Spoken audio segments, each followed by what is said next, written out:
Hello everyone, सभी प्यारे विद्यार्थियों को नमस्कार, प्रणाम। कैसे हैं सब? आशा है कि आप सभी स्वस्थ और मस्त होंगे। बेटा, आज हम लोग वाइगोत्स्की को डिस्कस करने वाले हैं, जिन्होंने सामाजिक सांस्कृतिक सिद्धांत के बारे में बताया और यह थ्योरी बच्चों के संज्ञानात्मक विकास से संबंधित है। हर बार परीक्षा में आता है। सीटेट की परीक्षा जो अभी आपके 15 दिसंबर को शेड्यूल्ड है, उसके लिए तो बहुत ज़्यादा ही इम्पोर्टेंट है। और ये सच है कि आज खास है। आज इस वीडियो में हम जिस तरह से लेक्चर को सीखने वाले हैं, पढ़ने वाले हैं, ये सच है कि कभी भुला नहीं पाओगे। और ये भुलाने वाला टॉपिक भी नहीं है, क्योंकि काफ़ी स्कोरिंग भी है। चलिए शुरू करते हैं आज की अपनी क्लास को शुरू करने से पहले बेटा, सेशन आपको पसंद आता है तो आप लाइक और शेयर करना बिल्कुल भी नहीं भूलेंगे। और जो न्यू स्टूडेंट्स आज जुड़ रहे हैं वे सब्सक्राइब करना बिल्कुल मत भूलें, क्योंकि आपको अगली नोटिफिकेशन मिल जाए। और सीटेट सीडीपी नोट्स भी अवेलेबल है। अगर किसी विद्यार्थी को चाहिए हो तो आप इस नंबर पे व्हाट्सअप करेंगे और आपको अवेलेबल करा दिया जाएगा। चलिए आइए जानते हैं कि ये सोशियो कल्चर थ्योरी क्या है। देखिएगा कि ये जो वाइगोत्स्की हैं, ये एक रशियन साइकोलॉजिस्ट हैं, ठीक है। और इन्होंने बच्चों के संज्ञानात्मक विकास की परिभाषा को डेवलप किया। और उस परिभाषा में ये कह रहे थे कि बच्चों का जो संज्ञानात्मक विकास है वो सामाजिक, सांस्कृतिक एवं भाषा पर आधारित है, ठीक है। मतलब समाज, संस्कृति एवं लैंग्वेज पर डिपेंड करता है। बच्चा जितना ज़्यादा समाज के बीच में जाएंगे, जितना वो सोसाइटी से इंटरेक्ट होंगे, अपने कल्चर से इंटरेक्ट होंगे, लैंग्वेज को यूज करेंगे, इम्प्लीमेंट करेंगे, लर्न करेंगे, उसका प्रयोग करेंगे, इससे बच्चों के कॉग्निशन का विकास होगा, उनका कॉग्निटिव डेवलपमेंट होगा, ठीक है। आई थिंक आपको बात समझ में आ रही होगी। और आइए जानते हैं, इन्होंने कहा कि बच्चों का मानसिक विकास, दैट मीन्स मेंटल डेवलपमेंट, सामाजिक अंतःक्रिया या फिर सोशल इंटरेक्शन पर आधारित होता है। देखिएगा, हमारे बच्चे स्कूल जाते हैं, ठीक है, क्लास में बैठते हैं और क्लास में एक वयस्क अध्यापिका के द्वारा इनको रीडिंग कराई जाती है, लर्न कराया जाता है। इनको एक ऐसा एनवायरनमेंट दिया जाता है जहाँ पर ये अपने जेहन में आने वाले प्रश्नों का उत्तर इन्हें मिल सके, ठीक है। सोसाइटी में पार्क हैं या फिर सोसाइटी है, बच्चे जहाँ खेलते कूदते रहते हैं, उन सब के माध्यम से बच्चे सीखते हैं।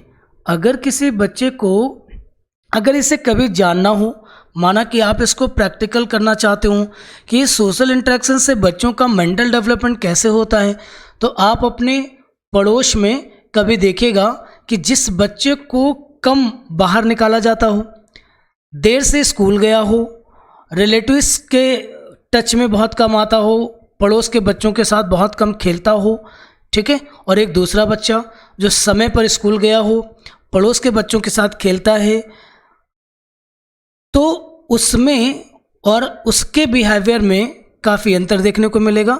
दोनों में भिन्नता देखने को मिलेगी, ठीक है।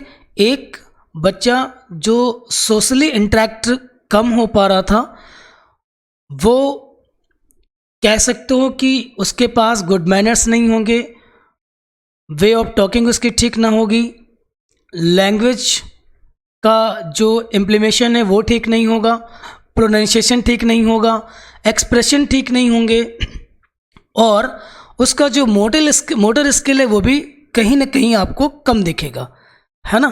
तो इस तरह से ये सारी चीज़ें मिलके मेंटल हेल्थ को इफ़ेक्ट करती हैं, जिसके संबंध में वाइगोस्की बता रहे थे। ठीक है, उम्मीद है बात समझ में आ गई होगी।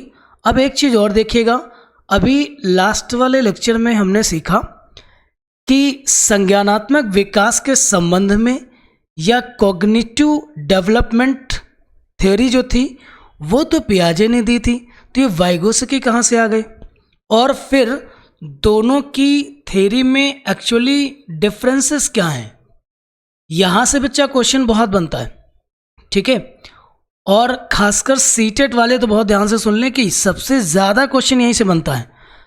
अब देखिएगा, पियाजे किस बेस पर संज्ञानात्मक विकास की अवधारणा को बता रहे थे और किस बिहाफ पर वाइगोस्की अपने कॉग्निशन की थ्योरी को डिफाइन कर रहे हैं। तो देखते हैं क्या हो रहा है। पियाजे के अनुसार बालक का संज्ञानात्मक विकास परिपक्वता पर आधारित होता है, मतलब मैच्योरिटी पर आधारित होता है। मतलब पियाजे का मानना था कि बच्चों में जैसे जैसे मैच्योरिटी आएगी, मैच्योरिटी को बच्चे जैसे जैसे प्राप्त करेंगे, वैसे वैसे उनका संज्ञानात्मक विकास स्वतः होता रहेगा।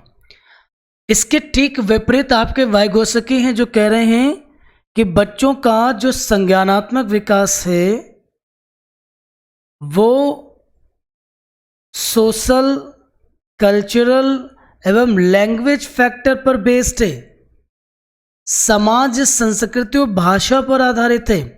जिन बच्चों का संज्ञानात्मक विकास उचित हो, इसके लिए बच्चों को समाज, संस्कृति से अंतःक्रिया करना होगा, जुड़ना होगा, उसका सर्वाधिक उपयोग करना होगा, तब उन बच्चों का संज्ञानात्मक विकास उच्च होगा। आई थिंक बात समझ में आई होगी।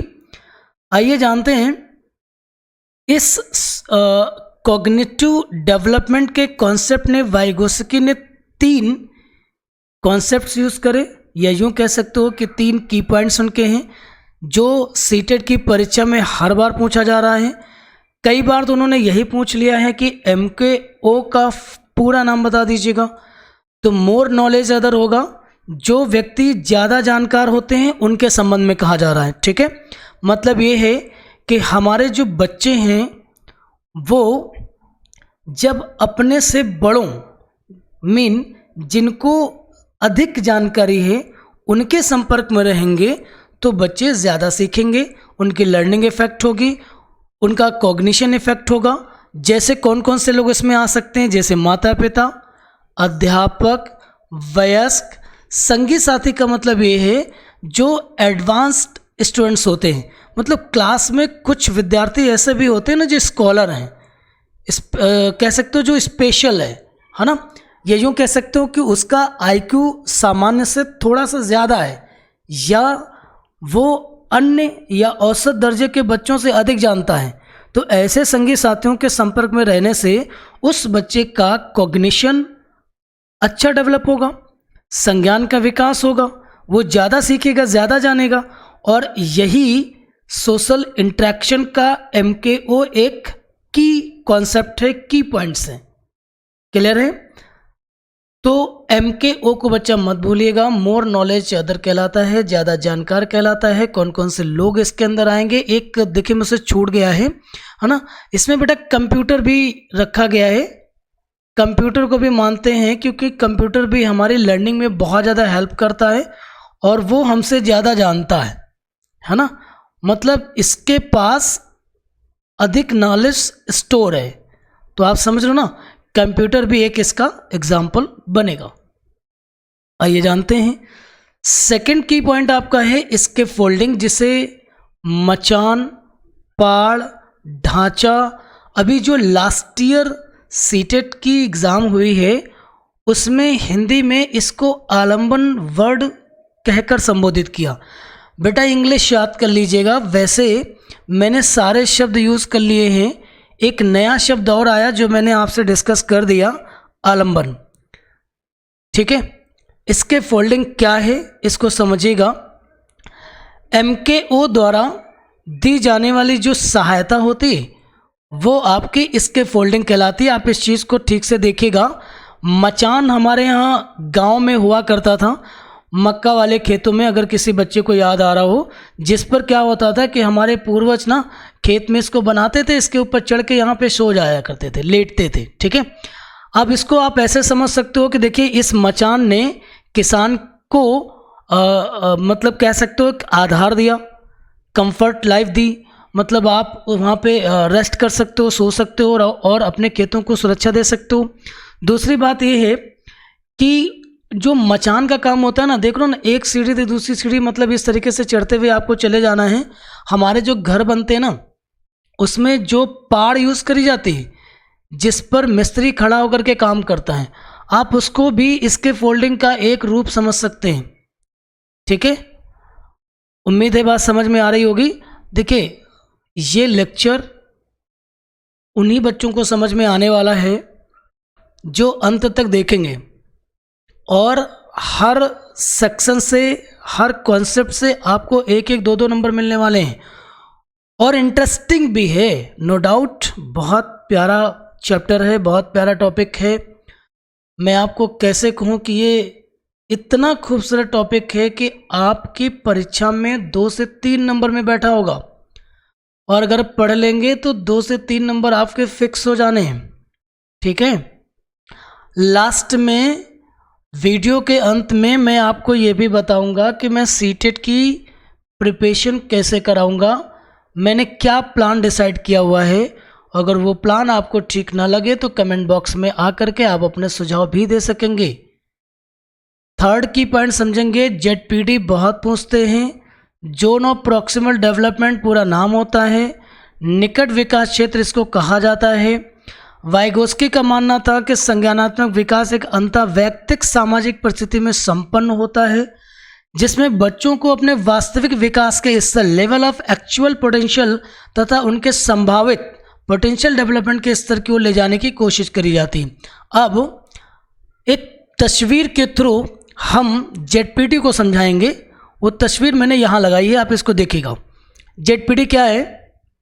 जो बच्चे का एक्चुअल पोटेंशियल होता ना, मतलब कह सकते हो जो उसको जैविकी से मिला होता है, मतलब कह सकते हो कि जो उसकी क्षमता है। ठीक है, अब MKO और इसके फोल्डिंग के थ्रू जो लोग उससे मदद कर रहे हैं, वो अगर उसके पोटेंशियल लेवल को अप कर दें, बढ़ा दें, तो फिर इस व्यवस्था को, इस प्रक्रिया को क्या कहते हैं? ZPD कहते हैं। और ये होता है, स्कूल, संस्था, इसी व्यवस्था का नाम है भैया, वो ZPD ही तो है। माना कि हम सीटेट की प्रिपरेशन कर रहे हैं, आप हमसे पढ़ रहे हो, क्लियर? तो मैं आपका ZPD ही तो हुआ, क्योंकि जो आपके अंदर पोटेंशियल है, उस पोटेंशियल को अप करने का ही तो काम मैं कर रहा हूँ। और जो विद्यार्थी सही तरीके से जुड़े रहेंगे, बने रहेंगे, पढ़ते रहेंगे, सीखते रहेंगे, उन्हें उनका ही पोटेंशियल तो मैं अप कर सकता हूँ ना। जो लेक्चर को जिन्होंने 2 मिनट देखा हो, देख के निकल गए, उनका मैं क्या कर सकता हूँ? कुछ नहीं। ठीक है, तो आई थिंक ZPD आप सभी को समझ में आ गया होगा। उम्मीद करता हूँ कि आप सबको ठीक से समझ में आया होगा। एक बार बेटा देख लो, मैं आपको 30 सेकंड का समय देता हूँ, एक बार इसको समझ लो और देख लो।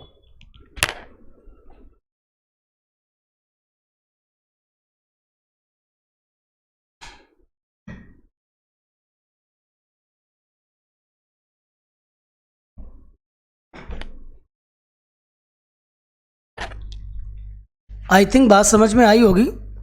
अगर नहीं आई है तो एक काम कीजिएगा, इसको एक बार रीड कीजिएगा, लेवल ऑफ एक्चुअल पोटेंशियल, और जो उन्होंने संभावित, जहाँ तक मतलब पॉसिबिलिटी थी, उसको अप किया गया, बढ़ाया गया, इंक्रीज किया गया, इम्प्रूवमेंट आई बच्चे में, तो वो है। ठीक है, अगर कोई विद्यालय या संस्था ये ZPD नहीं कर पा रहा है, तो मतलब है उसमें व्यवस्था या संस्था का दोष है। क्लियर? आइए जानते हैं बच्चों में जो संज्ञानात्मक विकास है उसमें लैंग्वेज की क्या भूमिका है, इस पर बात कर रहे हैं। तो भाषा एवं चिंतन विकास महत्वपूर्ण स्थान है उसका। आइए समझते हैं, बच्चे भाषा का प्रयोग केवल सामाजिक संचार के लिए नहीं करते बल्कि अपने व्यवहार को निर्देशित करने के लिए भी करते हैं। आप समझते हो कि जब हमारी भाषा निम्न होती है, ठीक है, तो वहाँ से हमारा व्यवहार भी निम्न हो जाया करता है, जिससे उनकी बौद्धिक क्षमता का विकास होता है ना। या कई बार आकलन भी होता है। अगर हमारी भाषा ठीक ना हो तो ये समस्याएं हमारे साथ होती हैं, ठीक है। फॉर्म ऑफ लैंग्वेज को समझिएगा।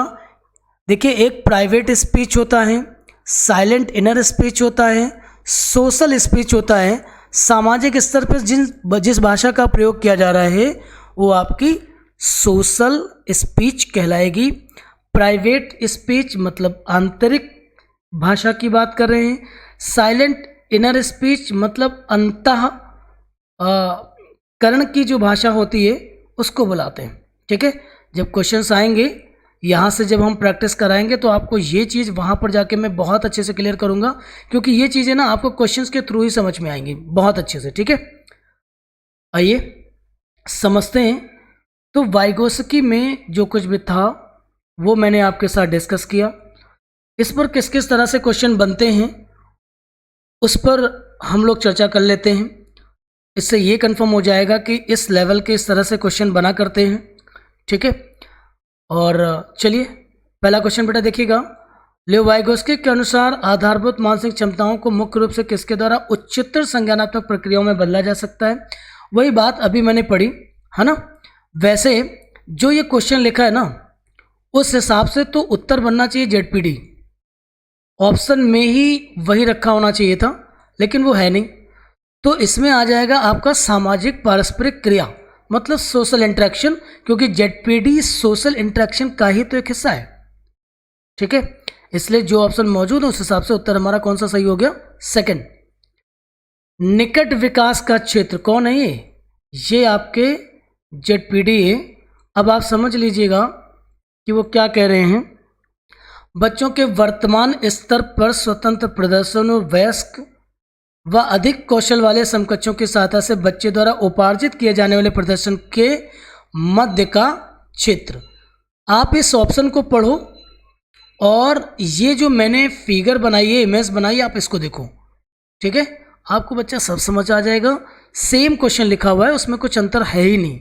बच्चों का वर्तमान जो पोटेंशियल लेवल हुआ, वयस्क और अधिक जानने वाले लोगों मतलब MKO के थ्रू अगर उसकी परफॉर्मेंस को हमने थोड़ा सा बढ़ा दिया तो जो मध्यस्थता का काम करता है ना, वो आपका जेडपीडी कहलाएगा।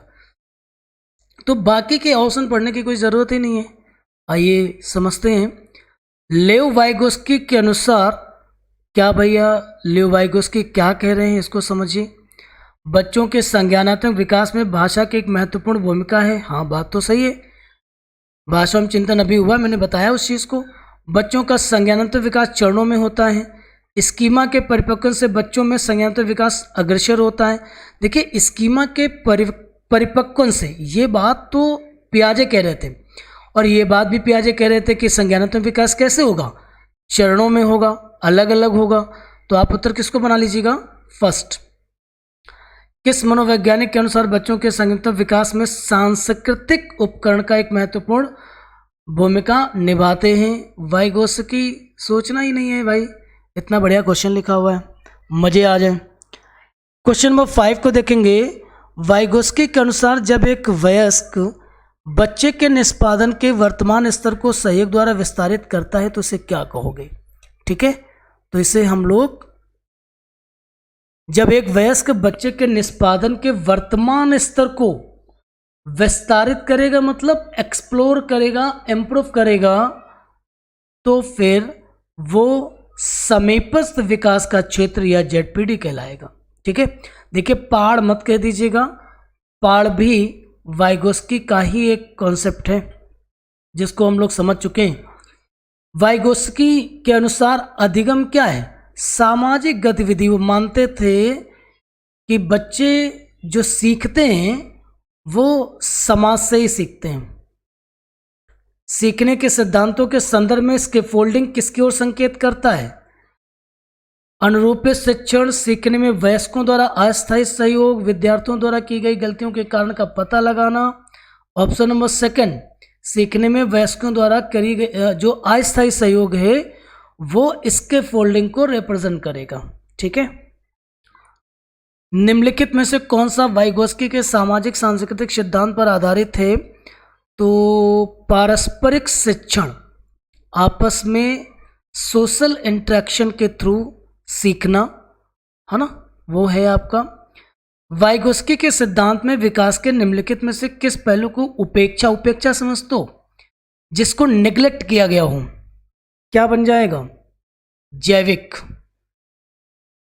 बायोलॉजिकल प्रोसेस की उन्होंने अनदेखा किया था। समाज, संस्कृति, भाषा को तो उन्होंने शामिल किया है। लिख रखे हैं कि वाइगोस्की और पियाजे के परिप्रेक्ष्य में एक प्रमुख भिन्नता क्या है? भिन्नता क्या है? जहां पर हमने याद होगा कि दोनों के बीच हमने अंतर करवाया था, उनके पर्सपेक्टिव्स में डिफरेंसेस हैं। वो क्या है देखिएगा, ज्ञान के सक्रिय निर्माताओं के रूप में बच्चों की संकल्पना, ये तो अकेले पियाजे कह रहे थे। भाषा एवं चिंतन के बारे में उनके दृष्टिकोण में क्या थी? भिन्नता थी। समझ लो ना, उनका मानना था, देखो पियाजे मान रहे थे कि अगर किसी बच्चे का संज्ञान उच्च होगा तो उसकी भाषा एवं चिंतन कैसा होगा? उच्च होगा। वाइगोस्की का मानना है कि भाषा एवं चिंतन अगर बच्चे का उच्च हो जाए ना तो उसका संज्ञान कैसा होगा? उच्च होगा। तो बस यही दोनों में डिफरेंस था। आशा करता हूँ कि आप सभी को ये लेक्चर समझ में आया होगा। अगर किसी को भी कोई समस्या बच्चा हो तो मुझे वापस कमेंट बॉक्स में आके एक बार बोलिएगा, तो जो मुझसे मदद हो पाएगी वो मैं आपसे करूँगा। दूसरी बात ये है कि मैंने कहा था कि आपको मैं ये लास्ट में बताऊंगा कि किस तरीके से मैं सीटेट की क्लासेस करने वाला हूँ। तो मैंने पूरे हफ्ते को कुछ इस तरह से डिवाइड कर दिया है कि आपको 2 दिन मतलब मंडे ट्यूसडे सीडीपी के कंटेंट को हम लोग डिस्कस करेंगे, और इसके बाद जो बाकी के बचे हुए दिन होंगे हमारे पास 4 दिन, उसमें सीटेट को लेकर के सारे क्वेश्चन सीरीज करेंगे, एमसीक्यूज करेंगे। क्योंकि सीटेट की परीक्षा में एमसीक्यूज की बहुत इम्पोर्टेंस है और लगभग सभी सब्जेक्ट्स की हम लोग करेंगे। तो मिलेंगे कल फिर से एक बार शाम को, लेकिन टाइम का विशेष ध्यान रखिएगा। आपको आपका अपना लेक्चर 8 से 8:30 के बीच मिल जाया करेगा। आप जरूर देख लें, पढ़ लें, सीख लें, क्योंकि डेली लेक्चर आएगा अब, इसलिए आप पेंडिंग में नहीं छोड़ सकते। पढ़ते रहिए। और सीटेट में चैलेंज है, मेरा ये वादा है आपसे कि आप 120 प्लस स्कोर करोगे। आप बस लगे रहिए, पढ़ते रहिए। ठीक है, आज की क्लास को यहीं पर वाइंड अप करेंगे। बेटा सेशन आपको पसंद आया हो तो लाइक शेयर कमेंट करना बिल्कुल नहीं भूलेंगे आप। थोड़ा सा एफर्ट मेरे लिए भी कीजिएगा आप। चलिए, थैंक यू सो मच।